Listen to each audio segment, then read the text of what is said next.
안녕하세요. 멘토스의 하태영입니다. 여러분들은 월화수목 동안 수학과 과학의 다양한 분야들에서 대해서 열심히 배웠을 텐데요. 하루는 쉬어가는 날도 필요하겠죠. 그래서 여러분들이 가볍게 즐길 수 있는 컨텐츠, 지식 채널 크사를 지금부터 시작하려 합니다. 지식 채널 크사는 여러분들에게 도움이 될 만한 수학적 혹은 과학적 지식들을 알려드리는 그런 공간입니다. 앞으로 매주 한 번씩은 지식 채널 크사를 할 예정이니까 많은 관심 부탁드려요. 그러면 첫 번째 지식 채널 크사 시작하도록 하겠습니다.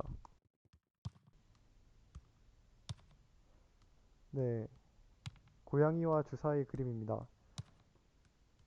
고양이와 주사위가 왜 과학과 관련이 있는지 궁금하실 텐데요. 하나의 힌트를 더 드리도록 하겠습니다.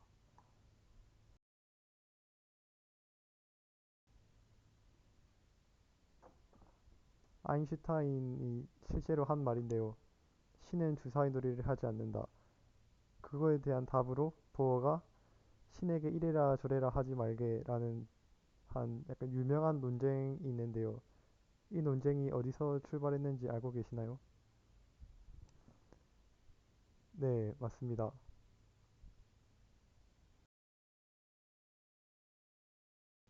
바로 오늘의 주제는 양자역학 논쟁입니다. 지식 채널 크사 첫 번째 시간은 양자역학에 대해서 다뤄볼 예정입니다. 그럼 지금부터 시작하도록 할게요.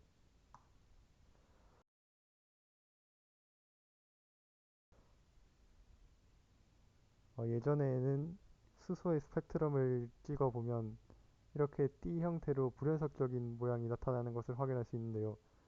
에너지는 연속적일 텐데 왜 스펙트럼이 이렇게 불연속적으로 나타나는가는 당시 과학자들에게 어떠한 큰 의문점 중 하나였습니다.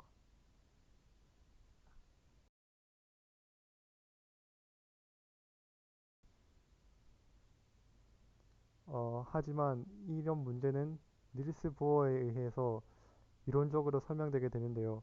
닐스 보어는 기존에 있던 지식을 과감하게 뒤바꾸는 두 가지의 가정을 합니다. 전자가 정상 상태라는 핵으로부터 정해진 거리의 궤도를 돈다 라는 것과 전자는 오직 이 정상 상태 사이만을 오간다. 이 두 가정을 통해서 닐스 보어는 수소의 스펙트럼을 아주 정확하게 설명할 수 있게 됩니다.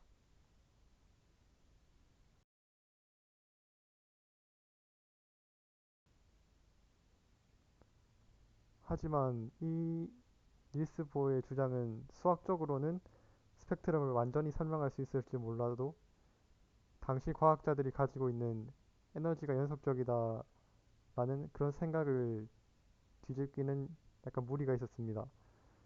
이런 물리적 직관을 파괴하는 개념이 과연 가능할까라는 의문이 들었던 것이죠.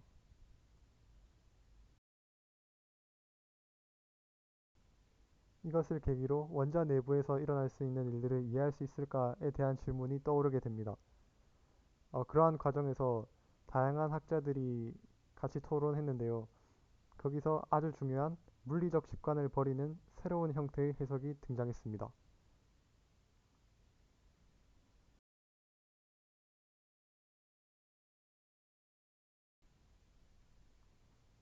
바로 하이젠베르그의 불확정성의 원리인데요.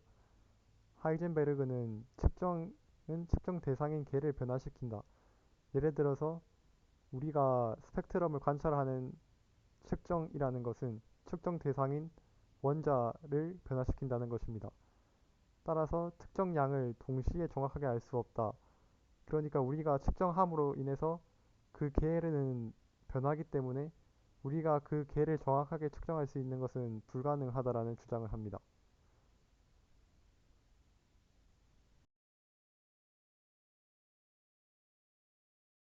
사실 하이젠베르그의 이런 파격적인 주장은 많은 논쟁을 낳습니다. 그 과정에서 슈레딩거라는 사람은 드브로이의 무질파라는 개념을 받아들여서 하이젠베르그와 똑같은 결과를 도출하게 됩니다. 결국 전자를 입자로 이해하여도 무질파라는 파동으로 이해하더라도 두 현상은 잘 설명될 수 있었던 것입니다.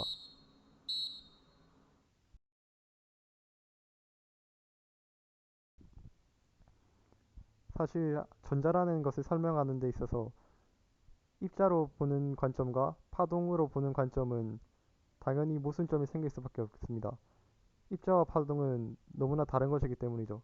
하지만 부어는 이 두 가지 성질을 상보성의 원리로 엮어냅니다. 전자를 기술하는 데 있어서 입자성과 파동성 모두를 사용할 수 있다는 것이죠. 그리고 전자는 그 두 가지 성질을 실제로 우리에게 보여주기도 하고요. 거기에 추가로 물리량은 측정 과정의 상호작용으로 결정된다. 즉, 물리량을 측정하는 데 있어서 우리가 관여를 하면 그 개는 변하게 된다는 것도 추가적으로 더하게 됩니다. 그래서 보어의 이런 주장과 여러 양자역학 지지자들에 의해서 촉발된 논쟁에 대해 살펴보겠습니다. 슈레딩거의 고양이는 슈레딩거라는 과학자가 양자역학의 이런 관측에 대한 주장을 반박하기 위해서 한 사고 실험인데요. 그 사고 실험에 대해 배워볼 예정이고요. 그 다음에 코펜하겐 해석, 양자역학에 대해서 여러 질문들이 오갔는데 그런 질문들에 대한 과학자들이 과학자들의 잠정적인 대답이라고 생각하시면 될 것 같습니다. 마지막으로 EPR 역설과 벨 부등식은 뭐 양자역학을 지지하지 않는 사람들과 지지하는 사람들 간에 여러 논쟁이 있었는데 그런 공격과 수비를 보여주는 가장 유명한 이론이라고 할 수 있겠습니다.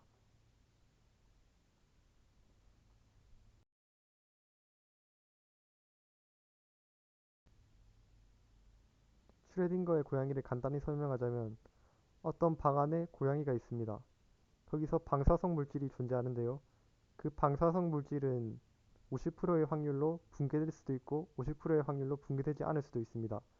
만약 방사성이 붕괴된다면 그 붕괴된 것을 어떤 디텍터가 감지를 하게 되고 고양이는 죽게 되죠. 하지만 그렇지 않다면 50%의 확률로 고양이는 살아있을 것입니다. 고양이는 분명히 살아있거나 죽은 상태일 것입니다. 하지만 우리가 뚜껑을 열어서 확인할 수는 없죠. 그러면 고양이의 상태는 중첩된 것인가? 라는 것이 슈레딩거의 고양이의 핵심입니다. 살아있거나 죽어 있는 것은 확실한데 50%의 확률로 그렇다고 해서 고양이의 상태를 중첩된 것이라고 설명할 수 있느냐에 대한 질문인 것이죠.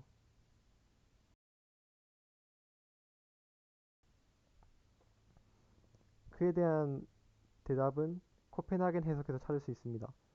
코펜하겐 해석은 상자를 열어보기 전까지는 상태가 중첩되어 있다 라고 설명을 하고 그러나 관측을 하는 순간 하나의 상태로 확정된다는 것입니다.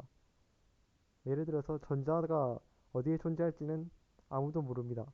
하지만 우리가 그것을 관찰하게 된다면 그 전자는 특정 위치에 고정되어 있는 것처럼 나타나게 되는 거죠. 관측이라는 것을 통해서 상태를 알아볼 수 있지만 그것을 하기 이전에는 우리는 그것에 대한 정보를 전혀 알 수 없다는 것입니다.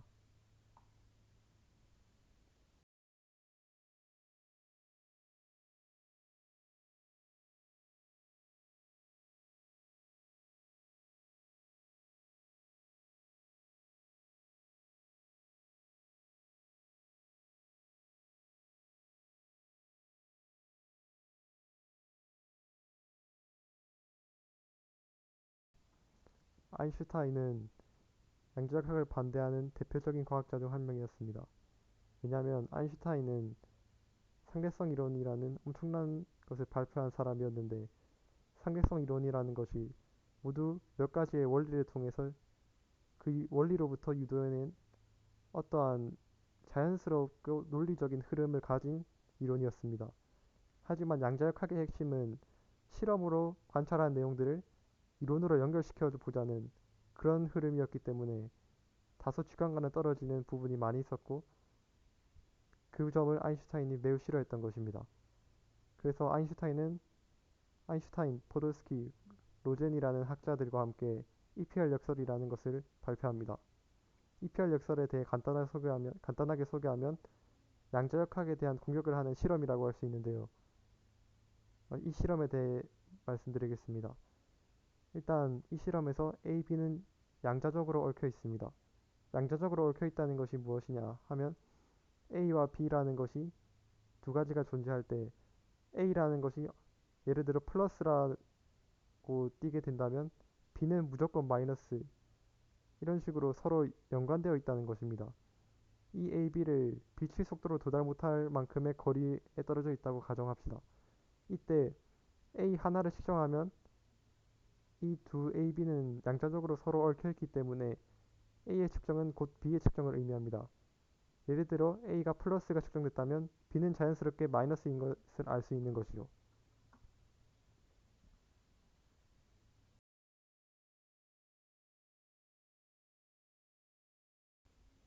이 EPR 실험에서 유도되는 두 가지의 결론은 다음과 같습니다. 첫 번째, 멀리 떨어진 곳에서 행해진 실험의 결과를 즉각적으로 알게 되는 일이 발생한다. 즉, A의 측정이 플러스로 되었다면 B의 측정을 마이너스인 것으로 바로 알게 된다는 것이죠. 하지만 정보 전달이 빛의 속도보다 더 빠르게 일어난다는 것은 말이 되지 않습니다. 앞서의 가정에서 A와 B는 빛이 도달할 수 없을 만큼의 거리에 떨어져 있다고 했는데 그 A의 측정으로 인해서 B라는 정보가 빛보다 더 빠르게 전달된 것이죠. 두 번째는 양자역학은 불완전한 이론으로 B에서 일어난 특수한 현상을 설명할 수 없으며 추가적인 변수를 필요한다. 이것입니다. A의 측정으로 인해서 B를 알아내지 못했다라는 것은 결국 추가적인 변수를 통해서 상태를 서술할 수 있다라는 것을 의미합니다.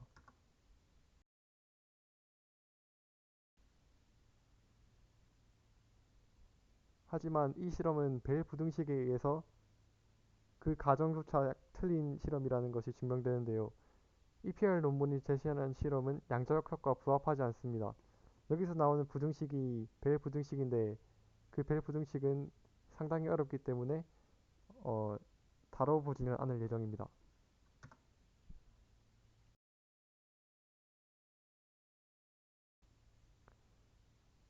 우리가 현대를 알 수 있듯이 양자역학은 결국 옳은 것이었습니다.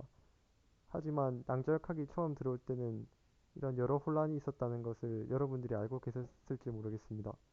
이런 이들의 논쟁이 있었기 때문에 양자역학은 더 발달할 수 있었습니다.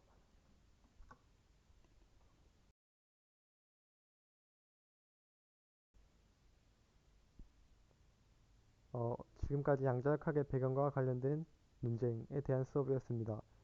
이해에 도움이 되었기를 바라며 지식 채널 크설을 마치겠습니다. 시청해주셔서 감사합니다.